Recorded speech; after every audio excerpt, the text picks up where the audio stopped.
Dr. Imran Masood. माननीय सभापति महोदय, महामहिम राष्ट्रपति महोदय के अभिभाषण पर आपने मुझे बोलने की अनुमति दी। मैं आपका आभारी हूं।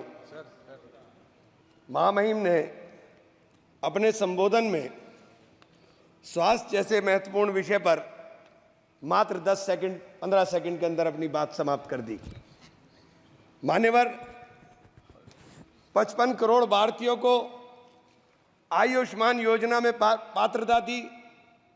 25,000 जन औषधि केंद्र खोले जा रहे हैं और 10 वर्ष से ऊपर के नागरिकों को भी प्रधानमंत्री आरोग्य योजना में पात्र बनाने का निर्णय लिया गया। लेकिन मान्यवर, इसके साथ ही एक और बात जो बार बार कही जा रही है कि जिस परिवार के अंदर 6 यूनिट होंगी केवल उनका ही आयुष्मान कार्ड बनेगा। एक तरफ जनसंख्या नियंत्रण की बात होगी और दूसरी तरफ जिनके ज्यादा बच्चे होंगे केवल उनका ही आयुष्मान कार्ड बनने का काम होगा। आयुष्मान योजना के अंदर जब आप प्रगति का जश्न मनाते हुए इस चुनौती को भी स्वीकार करिए कि इस योजना में लगभग 34 करोड़ कार्ड जारी किए गए, जिनमें से 6.5 करोड़ 80 लाख लाभार्थियों को उपचार मिला। 55 करोड़ में से अभी भी 20-21 करोड़ के लोगों को कार्ड इस योजना के शुरू होने के 6 वर्ष 6 माह के बाद भी देश के अंदर नहीं मिल पाए। मान्यवर, एक ही टेलीफोन नंबर के ऊपर जिस प्रकार से लाखों कार्ड एक टेलीफोन नंबर के ऊपर लाखों 7.5 लाख आयुष्मान कार्ड बना दिए गए। ये मान्यवर सरकार ने ही पकड़ा है, ये मैंने नहीं, सरकार ने ही पकड़ा है, ये सरकार ने ही बताया है। एक ही नंबर के ऊपर ये एक योजना लोगों के भलाई के लिए, लोगों के अच्छाई के लिए ये योजना थी। लेकिन इस योजना की अंदर जो खामियां हैं, मैं केवल उनके तरफ ध्यान दिलाने का काम कर रहा हूं।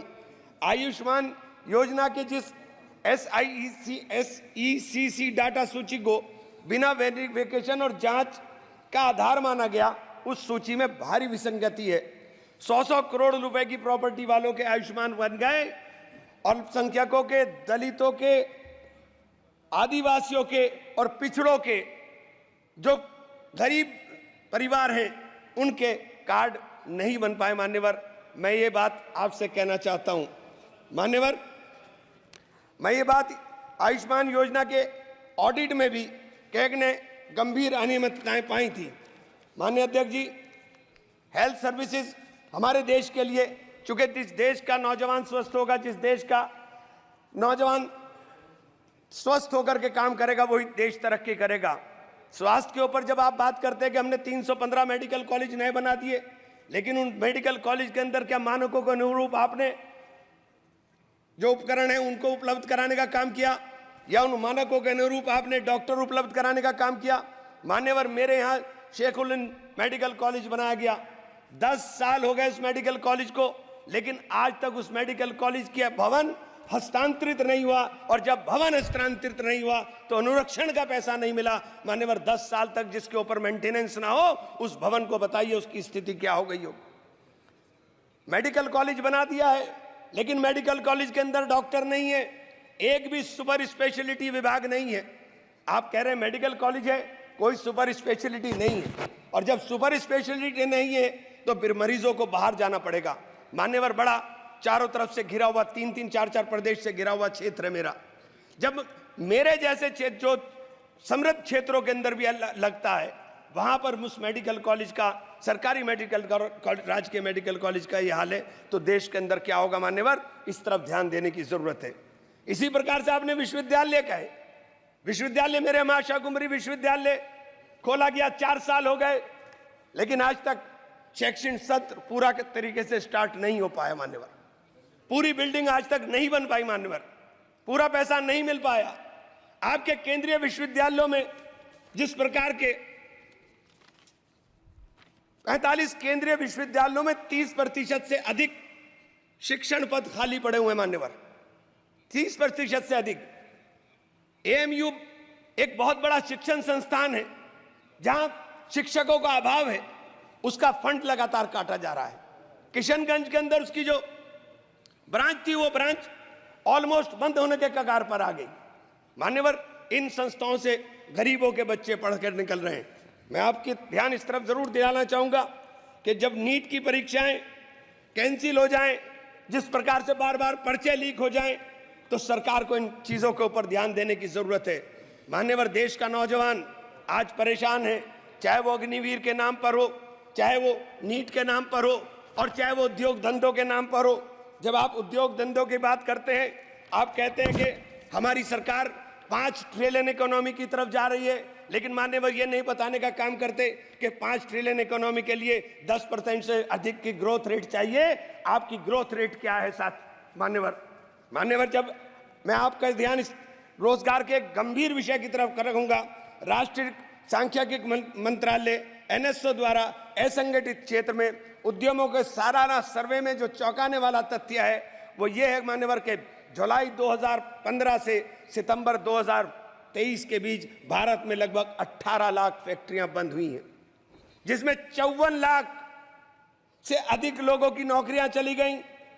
विनिर्माण क्षेत्र में असंगठित व्यक्तियों की संख्या 157 लाख से घटकर 178.2 रह गई, जो 9.3% गिरावट है।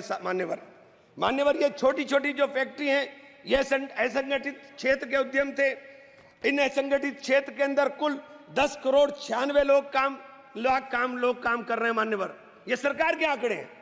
मैं इसलिए ये बात कहना चाहता हूं कि जब आप 5 ट्रिलियन की बात करते हो तो आपका निर्यात और आयात आपको देखना पड़ेगा कि आपके आयात के ऊपर निर्भरता कितनी हो गई है।